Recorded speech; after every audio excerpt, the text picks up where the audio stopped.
দেখ দেখ দেখ লিডারের সাথে আমার ছবিটা দেখছস, একদম ঘাড় ঘেঁষে দাঁড়ানো। এই ছবিটা তোলার জন্য আমার 3 দিন না খায়া লিডারের বাসার সামনে দাঁড়ায় থাকা লাগছে। আর এখন আমি এই ছবি দেখায়া পুলিশ থেকে মেয়রের পিএস পর্যন্ত ডমিনেট করি। শুন না, গত সেমিস্টারে যখন আমি ভাইবা দিতে ঢুকলাম, ভাইবা বোর্ডে আমার দেখাই স্যার দাঁড়ায় গেছে। কি আশ্চর্যের একটা কারবার। আমি বললাম স্যার বসেন বসেন। স্যার আমারে বললো, না বাবা, তুমি তো মাঠ পর্যায়ের মানুষ, তোমার এত প্রশ্ন করার সাহস আমি রাখি না। তুমি এক কাজ করো, তুমি আমার চাকরিটা যেন ঠিকঠাক থাকে এটা একটু দেখো। আমি বললাম কোনো সমস্যা নাই স্যার, আপনি আমার A+টা দেখেন। এর আগে চট্টগ্রাম শহরে নিউ মার্কেটে একটা ঝামেলা, শপিং মল নিয়ে ঝামেলা, বুঝতে পারছি, বিশাল বড় গ্যাঞ্জাম, ন্যাশনাল ইস্যু। এক ছোট ভাই আমার কল দিয়ে গেলো, ভাই ঝামেলাটা তো সলভ হইতেছে না, আপনি আসেন। পরে আমি গেলাম, আমি যাওয়ার সাথে সাথে ঝামেলাটা মিটমাট হয়ে গেল। তো তুই মিটমাট করলি নাকি? আরে না বেটা, মিটমাট কে করছে এটা তো আমি জানি না, আমি জাস্ট দেখতে গেছিলাম। আরে বেটা, কালকে রাতে খুব ভালো একটা ঝামেলায় বেড়ে গেছিলাম রে। ভ্লাদিমির পুতিন আমারে কল দিয়ে বলতেছে, যুদ্ধের মধ্যে তেমন সুবিধা করতে পারতেছি না, যে একটা পরামর্শ দাও। আমি না করে দিছি, সরাসরি না করে দিছি। আমি আমার লিডার ছাড়া কারো পরামর্শ দিই না। তাছাড়া এইসব গ্যাঞ্জামে আমি জড়াইতে পছন্দ করি না। আরে আম্মা তুমি কিন্তু বুঝতেছো না, আমি কইতেছি তুমি আমার একটু পরে কল দাও, একটু না 2-3 দিন পরে কল দাও। এখন যে কি ঝামেলা, সামনে নির্বাচন না, বুঝতেছো আমি কি যে ব্যস্ত। আমার লিডারের খোঁজ খবর নিতে হয়, লিডার কি খাইতেছে না খাইতেছে, ঘুমাইতেছে না ঘুমাইতেছে, কই যাইতেছে না যাইতেছে, সব খোঁজ খবর রাখতে হয় আমার। তুমি একটু বুঝার চেষ্টা করো। আমার লিডারের কোনো ফেসবুক পোস্টে যদি কোনো শালায় হারিয়ে দেয়, আমাদের কাজ হলো তার 14 গোষ্ঠীর আইডি উদ্ধার করে কমেন্ট বক্সে যুদ্ধ ঘোষণা করা। তারা তো জানোস না রে ইতিহাস, 1 বছর আগে ক্যাম্পাসে হেভি একটা গ্যাঞ্জাম লাগছিল। হেভি মানে বিশাল, মার্ডার হয়ে যাওয়ার সম্ভাবনা আছে। আমি তো জানি এই গ্যাঞ্জাম আমি ছাড়া আর কেউ থামাইতে পারবো না। সবার সামনে যায় বুকটা ফুলাইয়া হাত তুলে বলছি, চুপ, তোরা থেমে যা। তারপর গ্যাঞ্জাম থেমে গেছিল। তাই নাকি? তুই চুপ বলার সাথে সাথে থেমে গেল? না, চুপ বলার সাথে সাথেই থামে নাই, আমার আধা ঘন্টা পিটার উপরে থামছে। আমি আর কি 7 দিন হাসপাতালে আছিলাম। যাই হোক, গ্যাঞ্জাম তো থামছে। তুই যে এমনি এমনি ঘুরতেছস, তোর ভবিষ্যৎ কি? হেই পাগল, নেতারা কি কখনো তাদের ভবিষ্যৎ নিয়ে চিন্তা করে?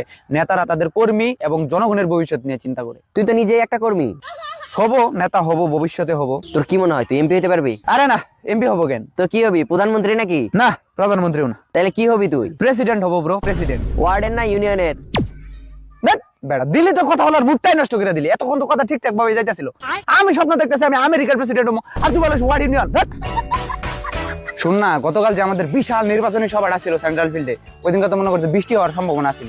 পরে আমি একটা ইশারা দিলাম, আকাশের মেঘগুলো সইরা পাশের এলাকায় চলে গেল। পাশের এলাকায় হইলো শিলাবৃষ্টি, আর আমাদের সমাবেশের এলাকায় ছিল রৌদ্র উজ্জ্বল আবহাওয়া। পলিটিক্স করতে গেলে প্রকৃতির সাথে একটু খাতির রাখা লাগে। অন্যরা যখন স্লোগান দেয় মনে হয় যে বিড়ালে মেউ মেউ করতেছে, আর আমি যখন স্লোগান ধরি আমার নেতা তোমার নেতা, তখন আসমান জমিন থর থর করে কাঁপে পেটা। সেদিন আমার স্লোগান শুনে না রাস্তার জ্যাম ছুটে গেছিল। তোরা তো মনে করিস আমি শুধু এই ক্যাম্পাসে রাজনীতি করি, তাই না? কিন্তু গতকালকে রাতে আমার ডোনাল্ড ট্রাম্পে কল দিছিল, বলছে যে আগামী নির্বাচনে যেন আমি তাদের হয়ে ক্যাম্পেইন করি। আমি সরাসরি না করে দিছি যে না, লিডার মাইন্ড করবে। লিডার লিডার লিডার এই তুই কি আমাকে চিনস? আমার মতো বিজয়ের সময় ডিস্টার্ব করস? লিডার, আপনি আমাকে হয়তো চিনবেন না, আমি আপনার একান্ত অনুগত কর্মী, আমি আপনার খুবই ভক্ত। লিডার, আপনি কি একদম মাটির মানুষ, আপনি একদম সাধারণ মানুষ। আপনি 5 স্টার হোটেলের ওয়াশরুম বাদ দিয়ে দেশের মাটিতে মূত্র বিসর্জন করছেন, জঙ্গলে মূত্র বিসর্জন করছেন। আপনি সত্যি এই দেশকে ভালোবাসেন।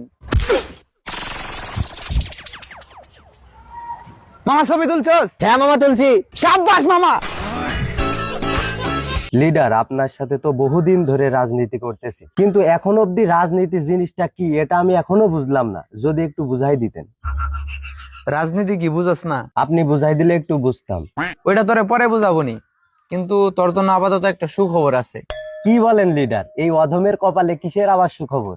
অধম না রে, সভাপতি। সভাপতি হবি, তোরে তো সভাপতি বানাবো। হ্যাঁ, সভাপতি। ভাই, আমার জীবনের স্বপ্ন ছিল সাংগঠনিক সম্পাদক হব, আর আপনি আমাকে সভাপতি বানাই দিবেন? আরে বেটা, এটাই তো রাজনীতি। ভাই, কিসের রাজনীতি? এই যে তুই যেটা করতেছস, এটাই তো রাজনীতি। ভাই, তাহলে তো সবাই রাজনীতিবিদ। হ্যাঁ, পৃথিবীতে যত বলদ আছে তারা বাদে, আর সবাই রাজনীতিবিদ। আমিও একজন রাজনীতিবিদ। যাই হোক, আমি সভাপতি হইলেই হইছে। কিন্তু একটা সমস্যা আছে। কি সমস্যা? কাশেম ভাই চাইতেছে রাজুরে সভাপতি বানাইতে। রাজু? কাশেম ভাইরও মাথা গেছে, রাজুরও মাথা গেছে।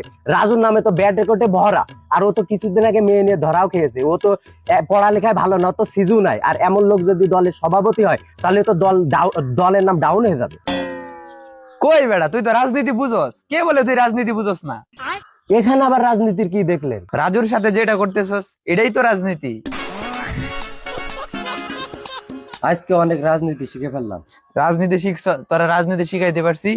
এই উপলক্ষে আমি 1000 টাকা দান করতে চাইতেছি। যা 1000 টাকা রাস্তায় যারে পাবি বা মসজিদে দান করে আয়, যা এখনই যা। এখানেও কি কোনো রাজনীতি আছে ভাই? রাজনীতি কোথায় কোথায় আছে, কোথায় কোথায় থাকে এটা তুই বুঝবি না। আগে টাকাটা তুই দান করে দিয়ে আয়, তারপরে বলতেছি যা। ওকে ভাই। এ ভাই এই দাঁড়ান তো, আপনাকে 100 টাকা দিলাম, 100 টাকা রাখেন। আমি আপনার কাছ থেকে টাকা নেবো কেন? আরে মিয়া এটা রাখেন তো, এটা আপনার কপালে ছিল, রাখেন। দিয়ে আসলাম ভাই, একটা ফকিরে দিয়ে আসলাম, অনেক খুশি হয়েছে। তাই নাকি? তুই কিন্তু যে কাজটা করে আসছস এটাও কিন্তু রাজনীতি। मोरियो आछो बोलो रे ढलती भाई, आजकल राजनीति रात सीखो में ना। मोरिया आछो बोलो रे ढलती रात में